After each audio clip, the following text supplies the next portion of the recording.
अस्सलाम वालेकुम। Senior तज्ज़िया car हारून रशीद साहब फरमाते हैं, कुछ लोग अभी भी पूछते हैं कि अमेरिकन इस्टेब्लिशमेंट इमरान खान से इतनी खौफजदा क्यों है।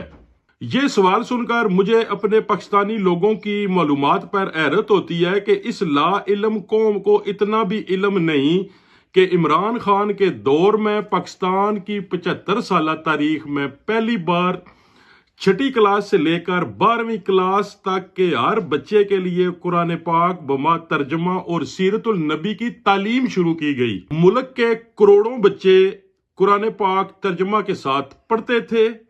9 क्लास से लेकर 12वीं क्लास तक के बच्चों के बोर्ड के इम्तहानात में कुरान पाक लाजमी मजमून ये सब्जेक्ट शामिल किया गया। ये बात पाकिस्तान की सादा अवाम नहीं जानती, लेकिन अमेरिका अच्छी तरह जानता